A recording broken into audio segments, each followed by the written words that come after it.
안녕하십니까. 뉴스데스크 강원입니다. 정부가 강원도 내 대형 병원들을 대상으로 전공의 업무 개시 명령 이행 여부에 대한 현장 점검을 벌이고 있습니다. 보건복지부와 건강보험심사평가원은 전공의 복귀 시점을 내일까지로 정한 가운데 업무 개시 명령을 받은 전공의들이 의료 현장에 복귀하고 있는지 확인하는 현장 조사를 벌이고 있습니다. 사직서 제출에 동참한 전공의는 2명 더 늘어 모두 390명 가운데 92.8%에 달하는 362명이 사직서를 제출했습니다.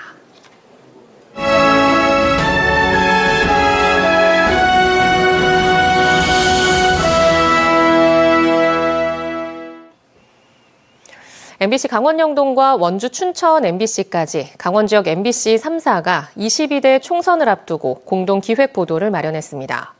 오늘은 첫 순서로 강원도 내 현역 도내 국회의원들은 지난 선거에서 어떤 약속을 했고 얼마나 잘 지켰는지를 점검해 봤습니다. 지역구별로 홍한표, 허주희, 권기만 기자가 보도합니다.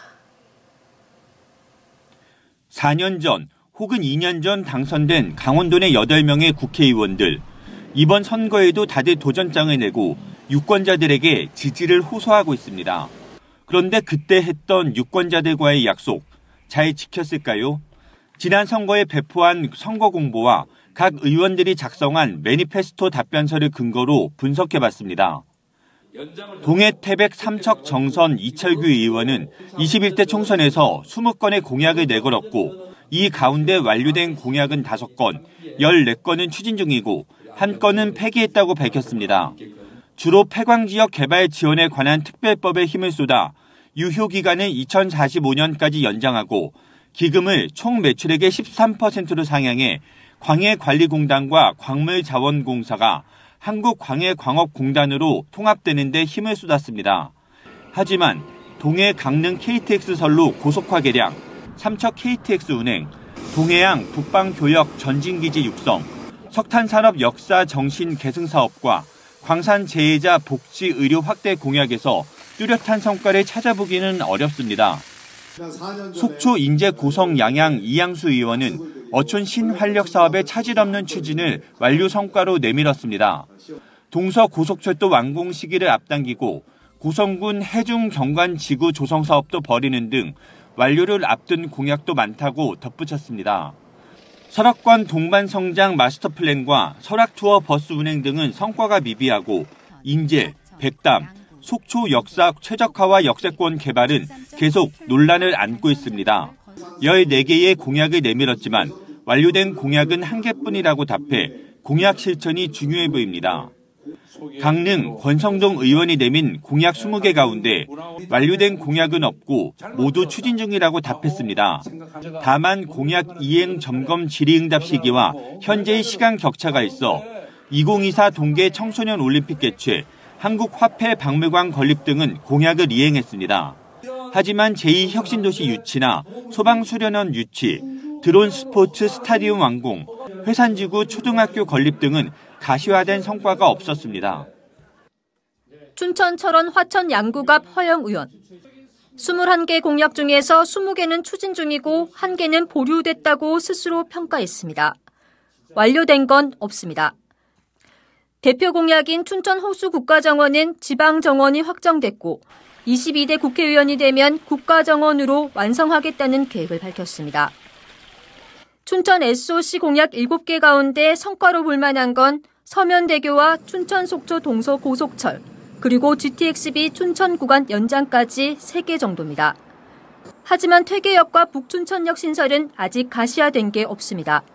그래도 경춘선 도심 구간 지하와 연계해서 추진해보겠다며 추진 중 공약으로 분류했습니다.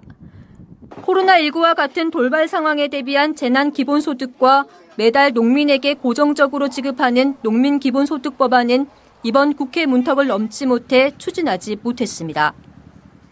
춘천 철원 화천 양구울 한기호 의원. 35개 공약을 제시했는데 6개를 완료했고 28개는 추진 중, 1개는 폐지했다고 밝혔습니다.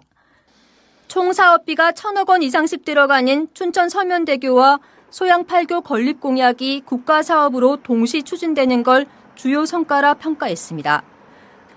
또 철원 포천 고속도로 연장과 화천 광덕터널 예산 반영, 양구 해안면 무주지 개간비를 공제해서 매각 대금을 산정하는 내용을 법 시행령에 반영시켰습니다. 하지만 항공기 소음으로 어려움을 겪고 있는 주민들을 위해 춘천 신부급 항공단 이전 공약을 추진해왔지만 명확한 성과를 내지 못했습니다. 또 제2경춘국도 조기 착공 공약도 계속 미뤄지고 있고 새 도청사를 춘천 강북에 유치하지 못해 아쉽다고 자평했습니다. 2년 전 보궐선거에서 당선된 원주갑 박정하 의원. 불온산단에 시스템 반도체 클러스터를 유치해 삼성전자 같은 반도체 공장을 유치하겠다고 공약했지만 원주는 클러스터에서 제외됐습니다. 다만 반도체 교육센터 설립으로 인재 육성 기반을 다진 것은 의미가 있어 보입니다.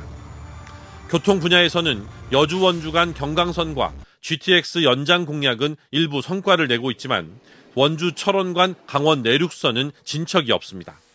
박 의원은 작년 말 매니페스토 실천본부에 제출한 공약 이행 답변에서 9개 공약이 모두 추진 중이라고 평가했습니다. 다음은 원주을 송기현 의원. 창업 연구도시를 만들겠다며 공약을 발표하고 다양한 입법 활동을 벌였지만 1호 공약인 청년벤처 창업투자회사 설립과 연구특구 조성 등 세부 사업에서는 가시화된 성과는 찾아보기가 어렵습니다. 관설 하이패스 전용 IC 개설, 소상공인 간이과세 기준 상향은 분명한 성과로 보입니다. 송 의원은 공약 이행 답변에서 33개 공약 중 3개를 완료했고 28개는 추진 중 2개는 기타로 분류했습니다. 홍천 횡성 영월 평창 유상범 의원은 제천 영월 고속도로 예타 통과와 외국인 근로자 계절별 쿼터제 확대, 영월 지역 드론 산업 관련 공약에 많은 힘을 쏟았습니다. 하지만 춘천 홍천 5호선 확장, 횡성 상수원 보호구역 해제, 탄약구 부지 화훼 경관 농업단지 조성 공약은 아직입니다. 유 의원은 공약 이행 답변에서 16개 공약 중 3개가 완료됐고 13개는 추진 중이라고 평가했습니다. 기업 유치나 기관 이런 유치 같은 경우에도 강원도가 예전에 낙후됐으니까 달라 이런 얘기들을 좀 많이 했는데 이제는 이게 강원에 오면 이게 국가 발전에 어떻게 기여하는지를 동시에 얘기해야 되는데 그런 논리 개발이 부족했다 보는 거죠.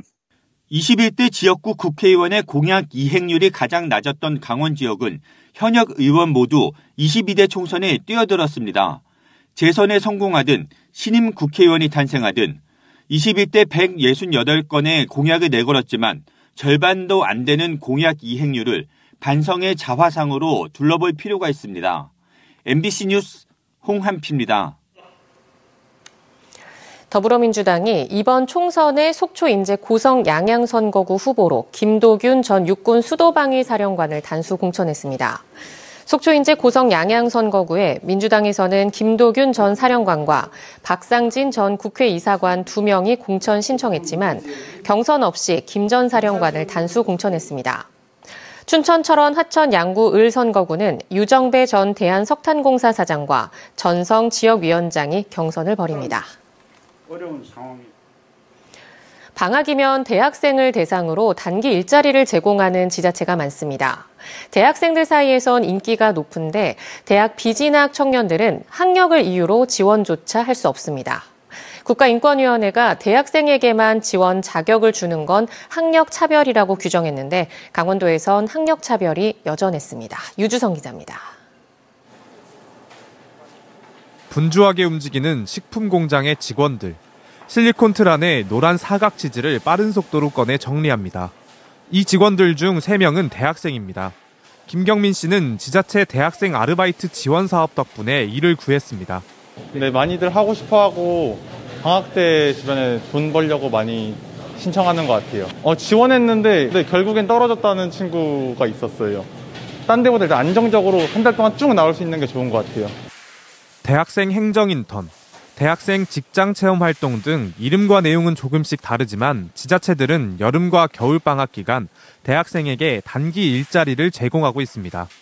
국가인권위원회는 지난해 4월 대학생으로 한정해 자치단체가 일자리를 제공하는 일명 대학생 아르바이트는 학력 차별이라고 판단했습니다. 강원도에선 이런 학력 차별이 고쳐지지 않고 있습니다. 강원도에 철원과 동해를 제외한 16개 시군은 모두 대학생 아르바이트를 모집하고 있습니다. 그렇게 이제 일자리를 찾아드리려는 시책이 별도로 있기 때문에 굳이 이렇게 대학생들 20일짜리 아르바이트에 구직자들을 넣을 필요는 없을 것 같거든요.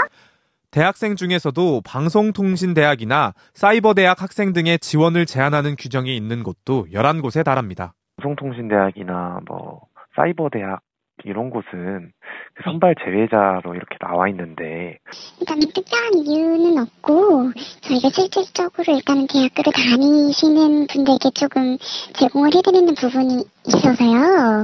강원자치도는 국가인권위원회 판단이 나온 데 이어 시민단체의 반발이 잇따르자 최근 방송통신대학과 사이버대학의 지원 제한을 없앴고 앞으로 대학생 아르바이트의 학력차별 규제도 폐지하겠다는 입장을 밝혔습니다. MBC 뉴스 유주성입니다. 어젯밤 춘천의 한 주택에서 불이 나 80대 남성이 숨졌습니다. 화목보일러에서 발생한 불로 추정되는데요. 농촌에선 특히 값이 싸다는 이유로 화재에 취약한 화목보일러를 사용하는 경우가 많습니다. 이승현 기자가 취재했습니다. 어두컴컴한 밤, 담장 너머 거센 불길과 함께 희뿌연 연기가 뿜어져 나옵니다. 연기는 어느새 온 동네를 뒤덮습니다. 불이 난 곳은 춘천시 신동면의 한 주택. 홀로 살던 80대 남성은 안방에서 숨진 채 발견됐습니다. 다리가 골절이 돼서 그래서 병원 생활을 오래도록 하셨지. 그래가지고 여태까지도. 소방서에 신고가 접수되고 불이 다 꺼지기까지는 2시간이 넘게 걸렸습니다. 건조한 날씨, 나무로 만든 낡은 주택인 탓에 불길이 빠르게 번져 진화에 어려움을 겪었습니다. 화재가 발생한 현장입니다. 지금은 이렇게 지붕도 무너져 내렸습니다. 소방당국은 크레인을 이용해 집을 부숴가며 불길을 잡았습니다. 옷을 주워 입고 뛰니까는 소방차들이 여기까지 쫙 늘어 있는 거예요. 119 차량. 그래서는 거기 들어가 보지도 못하고. 불은 화목보일러에서 시작된 것으로 추정됩니다. 화목보일러 주변으로 불길이 거셌기 때문입니다. 농촌마을 주민들은 기름보일러의 절반 정도 값이면 불을 뗄 수 있어 화목보일러를 쓰는 집이 많다고 말합니다. 폐목들이 산에 많고 그러니까 그 주워다 떼고 그래요. 근데 이제 연료비가 너무 비싼 시골에서 농사져가지고 연료비 되게 바빠요.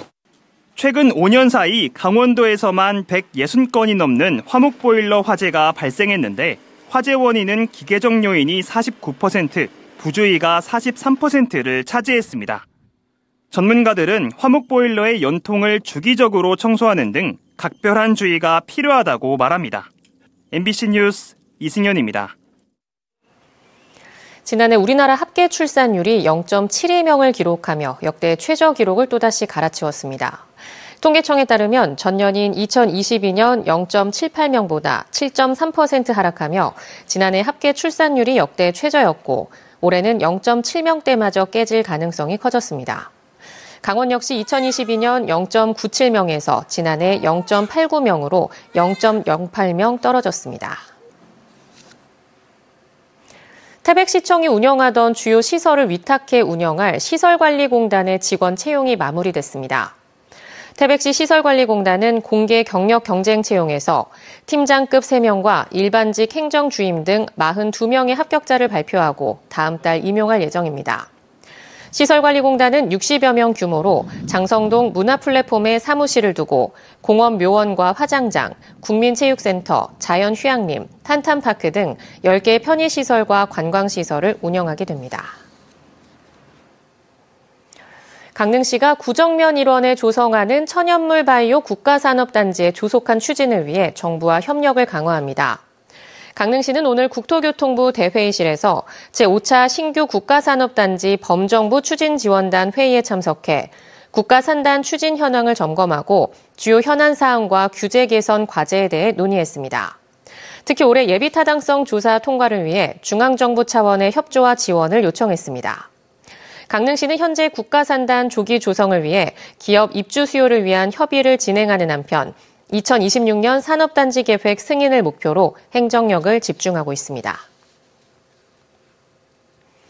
강릉시의 문화유산 야행축제가 세계축제협회 아시아 지부에서 주는 상을 받습니다. 강릉시는 태국 파타야에서 개최하는 2024 아시아 피나클 어워드 대회에서 문화유산 야행축제가 베스트 지역사회 봉사활동 프로그램 부문에서 수상하게 된다고 밝혔습니다. 한편 문화재 야행으로도 불렸던 강릉 문화유산 야행은 2016년부터 지난해까지 8년 동안 열리고 있으며 올해는 8월에 개최할 예정입니다. 지난 14일 개관한 강릉 소롤미술관에 2주 동안 7,000명 가까운 관람객이 다녀갔습니다. 소롤미술관은 주말의 경우 하루에 900명 안팎이 다녀가는 등 어제 기준으로 6,700명의 관람객이 미술관을 방문했다고 밝혔습니다. 현재 소롤미술관에는 현대미술의 거장 루치오 폰타나의 공간 개념을 탐구한 기획 전시와 물질에 대한 탐구를 작품에 녹여낸 한국 작가 곽인식의 전시가 열리고 있습니다. 소나무 제선충병이 포항과 경주 등 경북 지역에서 확산하는 양상을 보이면서 동부지방산림청이 강원 지역으로의 피해 확산 방지에 나섰습니다.